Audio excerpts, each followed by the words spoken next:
Nursing NCLEX RN Review Video, Delegation of Tasks. In this video, I'm going to talk about the delegation of tasks needed to know for the Nursing NCLEX RN exam. Before I begin, be sure to check out the links in the description box for various free NCLEX content and subscribe as I upload at least one new nursing video every single week. The NCLEX exam will test you on your role in relation to other healthcare professionals. It is important to know when to contact a provider, when to utilize UAPs or care aides, or nursing assistants or LPNs, etc. Therefore, this is an incredibly high-yielding portion of the NCLEX exam that you need to practice heavily. It is common to get a question like this on your exam, so be prepared. Try not to use your personal experience with these other disciplines in the hospital, as it seems to vary greatly from hospital to hospital. Instead, use these general guidelines. Now, you might be asking, what is the best way to approach these questions? And what I can tell you is a list of tasks that UAP and LPNs are not supposed to do. If you think about it in this way, it becomes easier to know for sure what not to select on a select all that apply question. This is one of those skills that as you do more and more questions, you become more familiarized with the theme of what a discipline can or cannot do. Let's start off by talking about unlicensed assistive personnel, or UAPs. UAPs are not allowed to feed clients with potential dysphagia or make evaluations about treatment effectiveness, perform initial teaching, education, and assessment. Emphasis on initial, as they will use this to trick you. Now let's talk about what UAPs can do. They can perform passive range of motion exercises. They can apply protective ointments. They can obtain objective data for stable clients under the direction of a registered nurse. Here's a list of objective data UAPs can perform. UAPs can perform technical skills such as capillary blood glucose monitoring and IV catheter removal with appropriate training.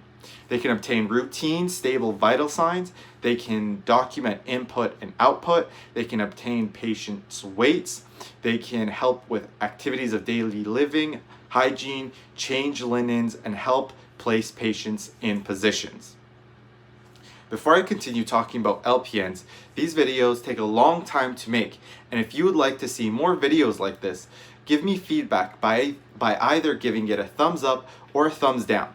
This will help me decide whether I should continue making more videos like this in the future. Thank you.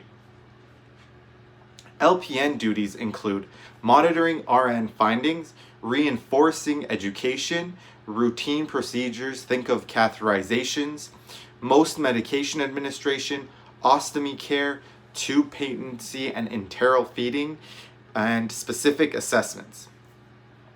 LPNs are not allowed to do initial assessment, teaching, and education. And now let's talk about RN duties. RN duties include clinical assessments, initial client education, discharge education, clinical judgment, initiating blood transfusions, and teaching.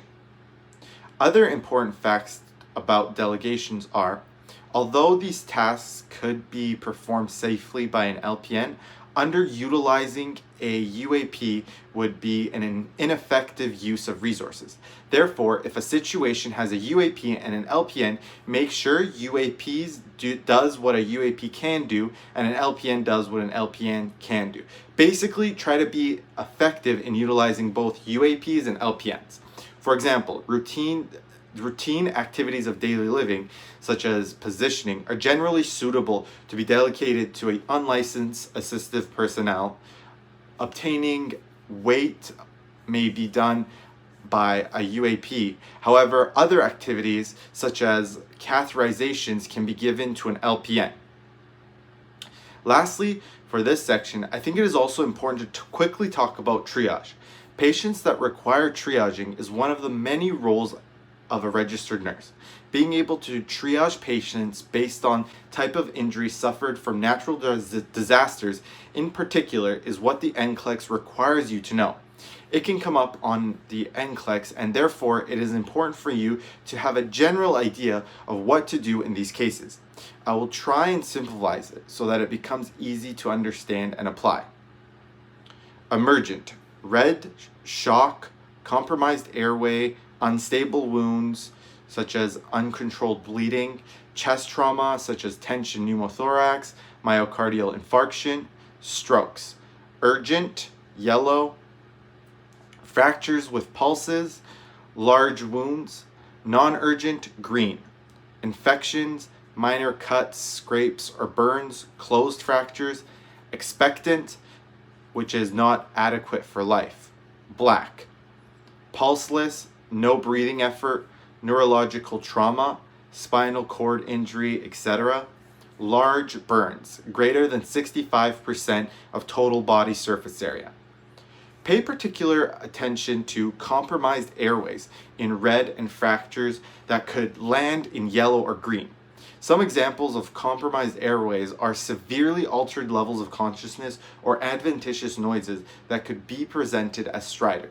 Remember that an open fracture, the bone pokes through the skin and can be seen, or a deep wound exposes the bone through the skin.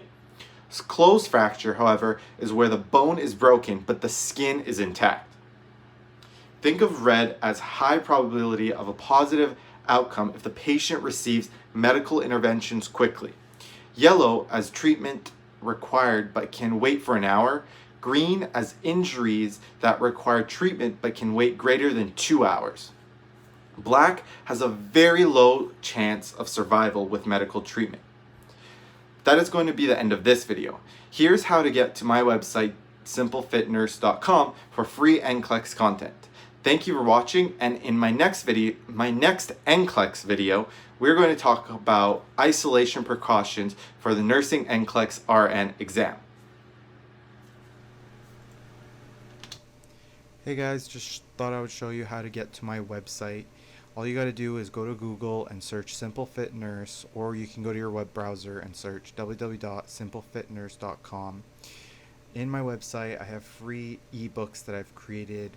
I have a free fitness guide, I have a free NCLEX guide, and I have a free nutrition guide that I've created, and it's all free. You can click on the appropriate tabs at the top of my website and you get access to them. I do post blog posts every single week with my videos, and they're helpful if you want to take a look at graphs and diagrams that come along with that. I also have a NCLEX review session where I post all my NCLEX content, so be sure to check those out.